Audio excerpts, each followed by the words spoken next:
Story 28, The Doll Who Didn't Like Mirrors. When Mara inherited the old Victorian house from her great-aunt Eleanor, she expected creaking floors, drafty windows, and maybe a few odd heirlooms. What she didn't expect was the doll. She arrived on a rainy afternoon, the kind where the clouds sat low over the roof like a heavy gray blanket. She knew almost nothing about her aunt, except that she had lived alone for decades, spoke to no one, and kept the house in immaculate condition despite its age. Mara pushed open the creaking front door and stepped into the dim foyer. The air had that old house smell, dust, lavender, and something faintly metallic, like cold keys left in a drawer too long. She explored room by room, walking through hallways with high ceilings and ornate molding, bedrooms with velvet drapes and dark wallpaper covered in vines. Walls were lined with old portraits and paintings. The staircase to the third floor groaned underneath her feet as she climbed, her flashlight beam sliding over more long hallways and doors left half open, as if the house had been quietly expecting her. She discovered forgotten trunks, a sewing room full of yellowed fabric scraps, a music box that still played a slow tune, and a locked cabinet in the attic bedroom. When she pried it open, inside sat the porcelain doll. She had soft brown curls, pale painted lips, and glassy blue eyes that seemed too aware for something made of porcelain. Her lace dress was yellowed with age, her tiny leather shoes cracked and worn. Someone had taken great care to keep her clean, but something about her felt wrong. Attached to her dress was a small handwritten tag, Maribel, do not place near mirrors. Mara laughed nervously at the warning. People in the early 1900s were superstitious. Still, something about the doll made her uneasy, and she almost put her back. Almost. Instead, she set Maribel on the dresser, across from the mirror.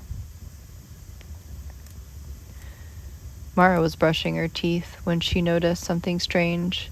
The doll's reflection didn't match her position. Maribel sat facing the bed, but in the mirror she was angled just slightly toward Mara. Her head tilted more to the left in the reflection than in real life. Barely different, but different enough. Mara blinked hard, looked again. Maribel was normal, facing forward, still as stone. Probably just shadows, Mara told herself, but she turned the mirror to face the wall before bed, just in case. Over the next few days, Mara noticed little things. Nothing dramatic, nothing you could prove, but enough to make her heart beat faster. The doll seemed to shift positions, never while she watched, but always between glances. First on the dresser, then on the nightstand, then propped against a pillow on the bed, as if waiting. Once Mara found her sitting facing the mirror, even though Mara had left her facing the door. It was like Maribel wanted to look, or wanted not to look. One stormy evening, Mara's friend Lily came to visit. Mara wasn't planning on mentioning the doll at all, but Lily spotted her immediately. "That thing is creepy," Lily said, shivering. She picked up Maribel to examine her. "Careful," Mara joked. "She has rules." "What, don't feed her after midnight?" "No mirrors." Lily rolled her eyes. "Okay, now we have to try it." Before Mara could protest, Lily walked to the dresser and held the doll up to the mirror. At first, nothing happened. Then both women froze. Because in the mirror, Maribel's eyes blinked, slowly, deliberately. Lily yelped and dropped the doll. Mara screamed. The porcelain didn't shatter, but the doll hit the hardwood floor with a strange, hollow thud. The lights flickered.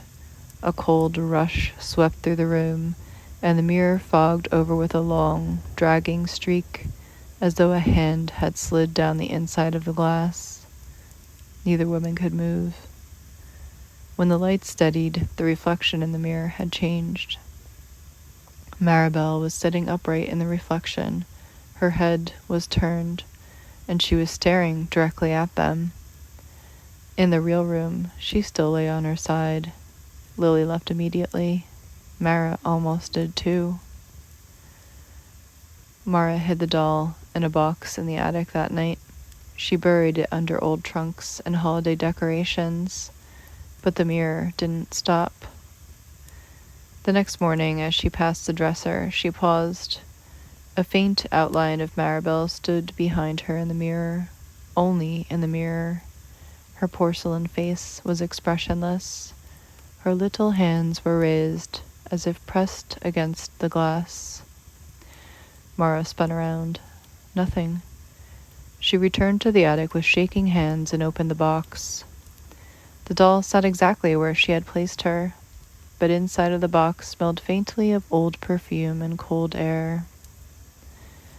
That night, Mara awoke to a soft tapping, a delicate, rhythmic tapping coming from the mirror. She turned on the lamp, heart pounding.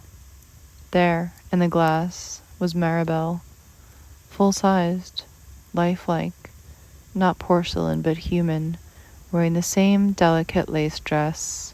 Her hand tapped from within the mirror as though she wanted out. Her mouth moved in a soundless whisper. Her eyes, those pale, blue, glassy eyes, were fixed solely on Mara. Mara didn't wait to see more. She grabbed the mirror, carried it out to the driveway, and smashed it with a fire iron until nothing reflective remained. Then she returned to the attic, took the box containing Maribel, and drove it to a local antique dealer who accepted anything without asking questions. Mara didn't want money. She wanted distance.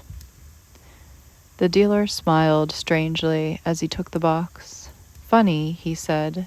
"This one's been here before." A month later, Mara saw an online listing for vintage collectibles. She shouldn't have clicked it, but she did.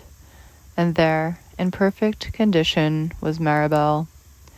Her porcelain face looked gentle, innocent, harmless. The description read, "Beautiful antique doll. Do not place near mirrors." Mara shivered. She shut her laptop, and she never looked at an antique doll again.